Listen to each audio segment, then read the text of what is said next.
औज़ुबिल्लाहिमिनश्शैतानिर्रजीम बिस्मिल्लाहिर्रहमानिर्रहीम। आज की हमारी ये वीडियो उन लोगों के लिए है, उन स्टूडेंट्स के लिए, उन स्कॉलर्स के लिए है जो प्रैक्टिकल तौर पर रिसर्च को सीखना चाहते हैं और अपनी रिसर्च पब्लिकेशन करना चाहते हैं। यकीनन वो बहुत सारी चीज़ें पढ़ते हैं, बहुत सारी चीज़ें सुनते हैं, लेकिन प्रैक्टिकल तजुर्बात क्या होते हैं और प्रैक्टिकल लिखना क्या होता है, किस तरह से होता है, तो कोशिश करेंगे आज हम इन चीज़ों को जो है डिस्कस करने की। मेरा नाम है शाहज़ेब मुगेरी, मैं पीएचडी स्कॉलर हूँ department of information management university of Sargodha से।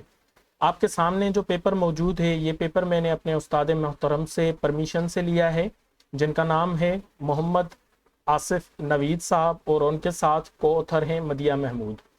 तो जी, रिसर्च पब्लिकेशन के लिए, पेपर लिखने के लिए जो सबसे पहली चीज़ होती है वो आपने अपने टाइटल का इंतखाब करना है। वो फिर एक प्रोसेस है, जिस प्रोसेस में से आप गुजरते हो, जिस प्रोसेस से आप अपने टाइटल का इंतखाब करते हो, और ये चीज़ें आती हैं आपको रीडिंग से। लिटरेचर जितना आप पढ़ेंगे उतना आपको समझ में आएंगी चीज़ें कि टाइटल कैसे बनाया जाए।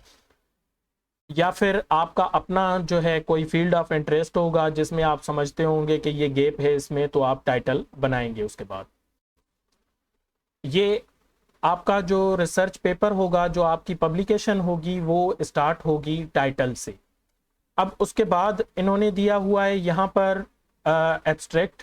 अब एब्स्ट्रैक्ट का मकसद होता है कि पढ़ने वाले को बताया जाए पहले से ही, ताकि उसका टाइम बचे, ताकि उसको जो है और सारी चीज़ें, यानी कि उसको समझ में आ जाए कि इस पेपर का मकसद क्या है।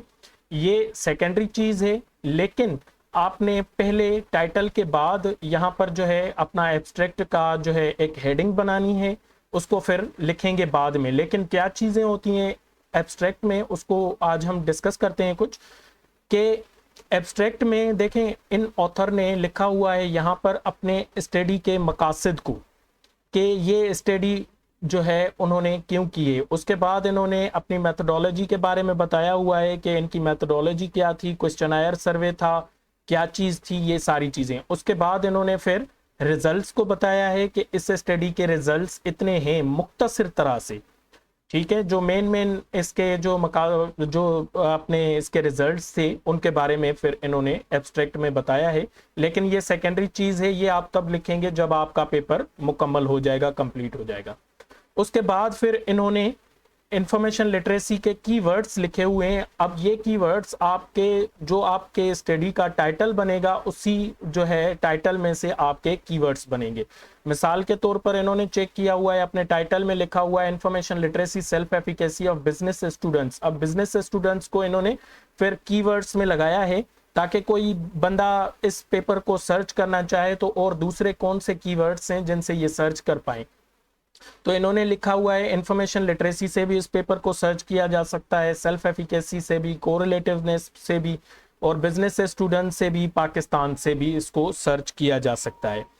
उसके बाद फिर जो लिखने वाली चीज़ है वो ये कि आपने अपने पेपर का इंट्रोडक्शन लिखना है। अब इस पेपर के इंट्रोडक्शन में इन्होंने जो है यहाँ पर दिया हुआ है कि किस तरह से जो है, यानी कि इंफॉर्मेशन लिटरेसी इसेंशियल है, और जो है क्या कंपोनेंट्स इसके जो है दूसरी फील्ड्स में काम आ जाते हैं।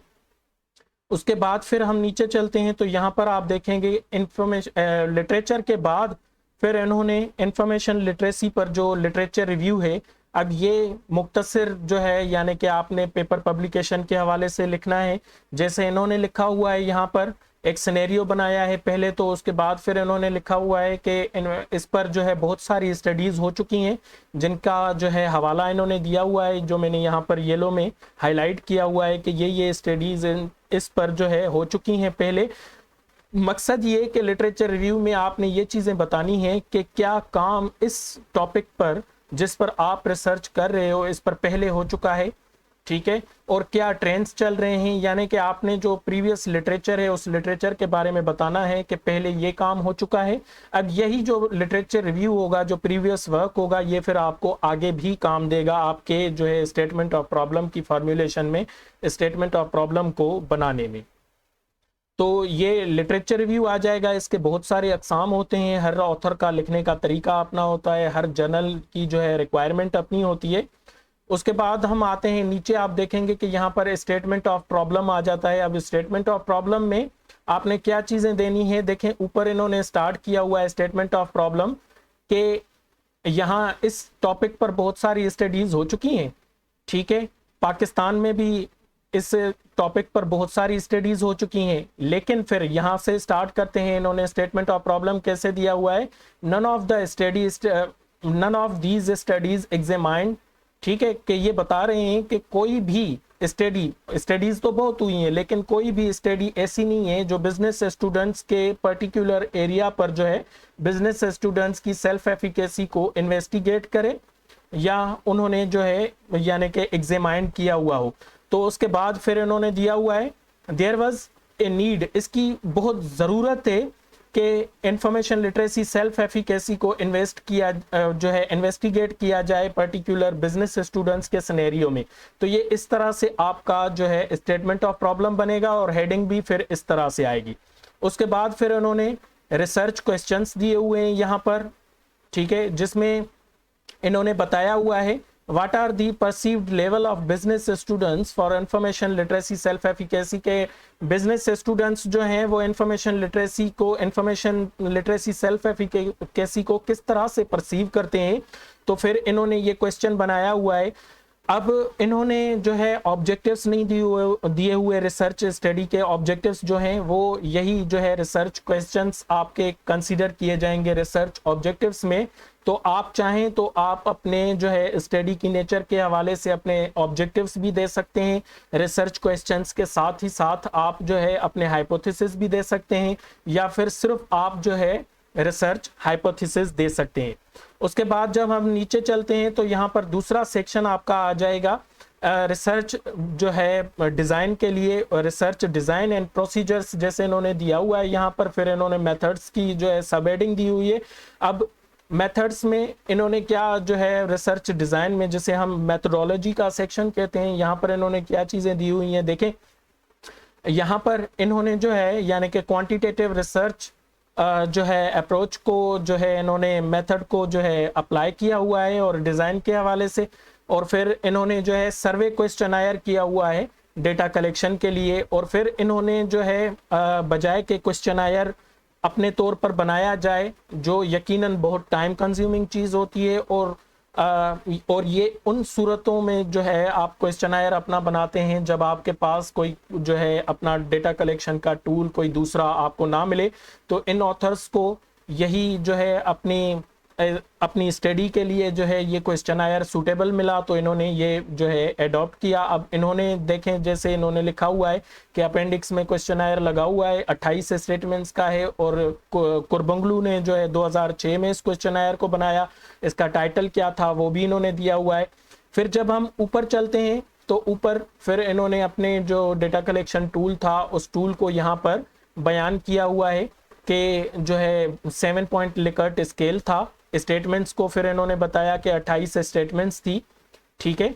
उसके बाद जब हम नीचे आते हैं तो इन्होंने फिर अपनी पॉपुलेशन के लिए बताया हुआ है कि इनकी पॉपुलेशन और सैम्पलिंग क्या थी। तो इनकी पॉपुलेशन थी ऑल दी जो है BS and MPhil and PhD students जो एनरोल थे university of management and technology Lahore में, तो इन्होंने उनको पॉपुलेशन बनाया है। उसके बाद उनकी जो सैम्पलिंग टेक्निक जो इन ऑथर ने अप्लाई की हुई है वो ये कि इन्होंने जो है यानी कि कन्वीनियंट सैम्पलिंग जो है टेक्निक अप्लाई की, और इसकी वजह फिर आगे बताई है कि इनके पास सारे स्टूडेंट्स की जो है लिस्ट मौजूद नहीं थी, तो लिहाजा इन्होंने जो है कन्वीनियंट जो है सैम्पलिंग टेक्निक को जो है लिया। उसके बाद फिर इन्होंने बताया हुआ है कि डेटा कलेक्शन एंड एनालिसिस का जो प्रोसीजर था उसको बताया हुआ है। रिसर्चर ने जो है अपने तौर पर यूनिवर्सिटी को विजिट किया, यानी कि जो रिसर्च साइट थी इनकी उसको विजिट किया, अथॉरिटी से परमिशन ली और फिर इन्होंने डेटा को कलेक्ट किया। अब इसमें फर्दर जो है इन्होंने बताया हुआ है कि इनके जो टोटल पार्टिसिपेंट्स थे, सैम्पलिंग जो सैंपल साइज थी वो 359 थी। 359 जो है इन्होंने क्वेश्चनायर्स डिस्ट्रीब्यूट किए। उसके बाद फिर इन्होंने नीचे आए तो देखें इन्होंने जो है लेफ्ट साइड में फिर बताया हुआ है कि रिजल्ट्स जो थे इस स्टडी के उनको फिर इन्होंने बताया हुआ है उसके उससे जो है ना रिजल्ट्स में सबसे पहली चीज़ जो इन्होंने बताई हुई है वो पार्टिसिपेंट्स के प्रोफाइल के बारे में बताया हुआ है कि पार्टिसिपेंट्स का प्रोफाइल क्या था, जिसमें इन्होंने दिया हुआ है कि 299 जो है टोटल लोगों ने जो क्वेश्चन आयर वापस किए जो कंप्लीट यूजेबल थे उसके बारे में बताया हुआ है। उसके बाद फिर ये बताया हुआ है कि मेल कितने थे, फीमेल कितने थे, उनका सोशल बैकग्राउंड क्या था, और ये बाकी चीज़ें इन्होंने बताई हुई है। अब आ जाते हैं ऊपर, तो ये देखें टेबल। अब ये डेमोग्राफिक प्रोफाइल जो है पार्टिसिपेंट्स का, कि जिन लोगों ने इसमें पार्टिसिपेट किया इस स्टडी में, उसको इन्होंने बताया हुआ है कि एज उनकी क्या थी, उनका स्टडी प्रोग्राम क्या था, उनकी जो है स्टडी स्टेज क्या थी, और इंफॉर्मेशन जो आईसीटी थी उनके स्किल्स कौन से कितने थे, हाई थे, मॉडरेट थे, लो थे। तो ये उनकी जो है प्रोफाइल की फर्स्ट टेबल बनेगी।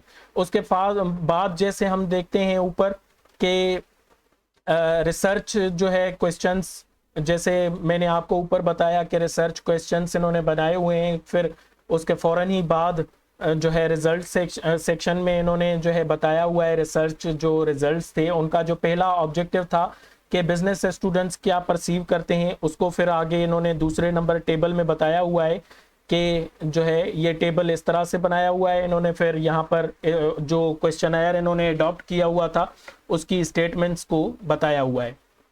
उसके बाद फिर नीचे आ जाते हैं तो इंटरप्रिटेशन कुछ इस तरह से है कि जो है स्टूडेंट्स जो है फील करते हैं confident and competent in basic level of information literacy skills, उसको बताया हुआ है। उसके बाद फिर इनका जो है यानी कि यहाँ पर दूसरा जो रिसर्च क्वेश्चन था, रिलेशन था किसी एज के हवाले से या एकेडमिक वेरिएबल्स के हवाले से, तो इसके लिए इन्होंने फिर इन्फ्रेंशियल स्टेटिस्टिक्स अप्लाई की हुई है। अब ये स्टेटिस्टिक्स को अप्लाई करने का एक अपना तरीका होता है कि अगर आपके पास डेटा डिस्ट्रीब्यूशन नॉर्मल है या एबनॉर्मल है, तो उस बिना पर आप फैसला करते हैं कि आया आपने पैरामीट्रिक स्टेट की तरफ जाना है या नॉन पैरामीट्रिक स्टेट की तरफ जाना है। तो ये फिर यहाँ पर वन वे इनोवा लगाया हुआ है और फिर दूसरे स्टेटिस्टिकल टेस्ट लगाए हुए हैं, जहाँ पर फिर इन्होंने तीसरा नंबर टेबल बनाया हुआ है। जेंडर के हवाले से इंफॉर्मेशन लिटरेसी का जो है ताल्लुक देखा है और स्टडी प्रोग्राम के हवाले से देखा हुआ है। उसके बाद फिर इसी तरह से इनके जो हैं यानी कि दूसरे रिसर्च क्वेश्चंस आ जाते हैं 7, 8, 9 और इस तरह से फिर आपके जो है रिसर्च क्वेश्चंस आ जाएंगे। उसके बाद फिर इन्होंने डिस्कशन की हुई है स्टडी पर। अब डिस्कशन में आप देखें तो इन्होंने बताया हुआ है कि ये जो स्टडीज़ हैं, ये जो रिजल्ट्स हैं, ये पाकिस्तानी स्टडीज़ जो पहले हो चुकी हैं उनके साथ कुछ रिजल्ट्स जो हैं मुशाबियत नहीं रखते कि पाकिस्तान में इस तरह की स्टडी पहले नहीं हुई। बाकी जो दूसरी फाइंडिंग्स थी इनकी, उनके बारे में इन्होंने बताया हुआ है यहाँ पर साइड करके कि मेरी स्टडी की जो फाइंडिंग्स थी ये फाइंडिंग्स फलां फलां स्टडी के साथ जो है ममासलत रखती हैं, जिन्होंने ये जो है यानी कि फाइंड किया था कि who also discovered that university students were feeling comfortable with basic information literacy। जो इनकी फाइंडिंग थी वो अब ये यहाँ पर जस्टिफाई कर रहे हैं कि मेरी जो फाइंडिंग्स है ये पहले वाली स्टडीज़ के साथ मुशाबियत रखती हैं या पहले वाली स्टडीज़ के साथ मुशाबियत नहीं रखती। तो ये उसके बारे में बताया हुआ है, जहाँ पर यहाँ पर इन्होंने फिर साइड किया हुआ है कि ये स्टडीज़ हैं जिन स्टडीज़ के साथ मेरी फाइंडिंग्स जो हैं वो ममासलत रखती हैं।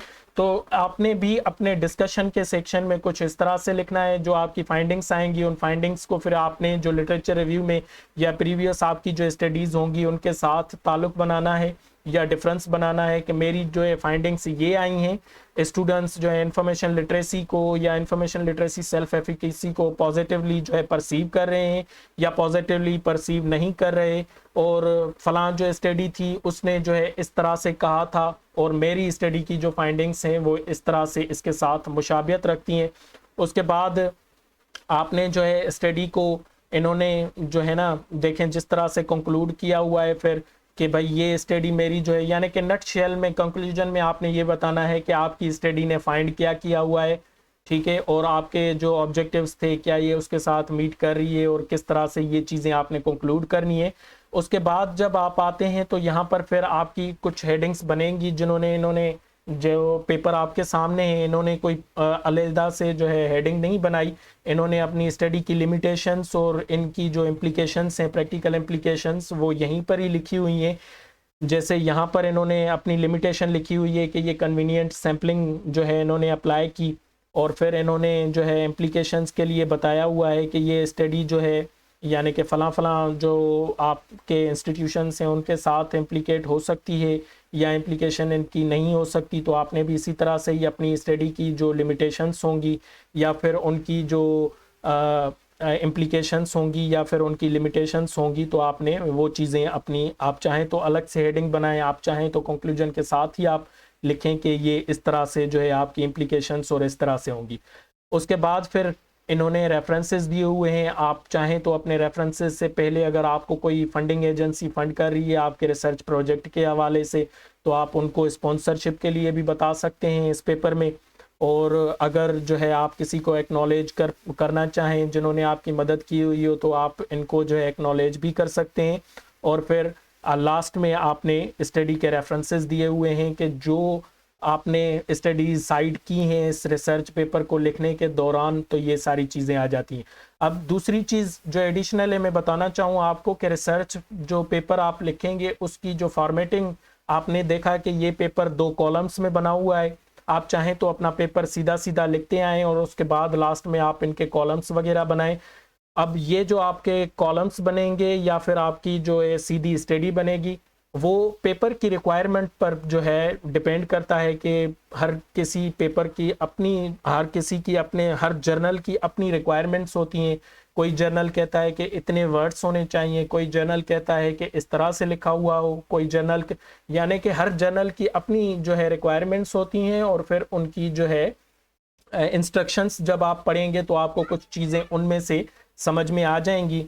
तो आपने जो पेपर लिखना है आप शुरू करें, शुरू करने के बाद कोई अच्छा सा इम्पैक्ट फैक्टर पेपर लें, गूगल स्कॉलर से डाउनलोड करें या कोई और बहुत सारे जो है डेटाबेसेस मौजूद हैं, आप उसमें से डाउनलोड करें। और उसमें से डाउनलोड करने के बाद आप देख सकते हैं कि उन्होंने क्या प्रोसीजर, क्या मेथड अप्लाई किया हुआ है, और फिर आप अपना लिखना शुरू करें। और इंशाल्लाह उम्मीद है कि आप कहीं ना कहीं अच्छी पोजीशन पर स्टैंड करेंगे। और दूसरी चीज़ ये कि आप जो टाइटल बना रहे हैं कोशिश करें कि आप उस टाइटल, उस स्टडी के हवाले से वो क्वेश्चनायर एडॉप्ट करें जो पहले स्टडीज़ में मौजूद हो, उनसे परमिशन लेकर। ठीक है, इससे आपका वक्त भी बचेगा, इससे आपकी स्टडी अच्छी भी हो जाएगी और तस्लीम भी हो जाएगी। उम्मीद करता हूं कि आपको आज की ये वीडियो पसंद आएगी। इंशाल्लाह नेक्स्ट वीडियो में हम डिस्कस करेंगे कि टेबल्स किस तरह से बनाते हैं और स्टेटिस्टिकल टेस्ट्स वगैरह किस तरह से लगाते हैं। और ये एक सारा जो है इंशाल्लाह रिसर्च के हवाले से series of video, series of lecture बनेगी। तो इंशाल्लाह उम्मीद करता हूँ कि आपको पसंद आएगी। मिलते हैं नेक्स्ट वीडियो में, तब तक के लिए अपना ख्याल रखिएगा। अल्लाह हाफिज़।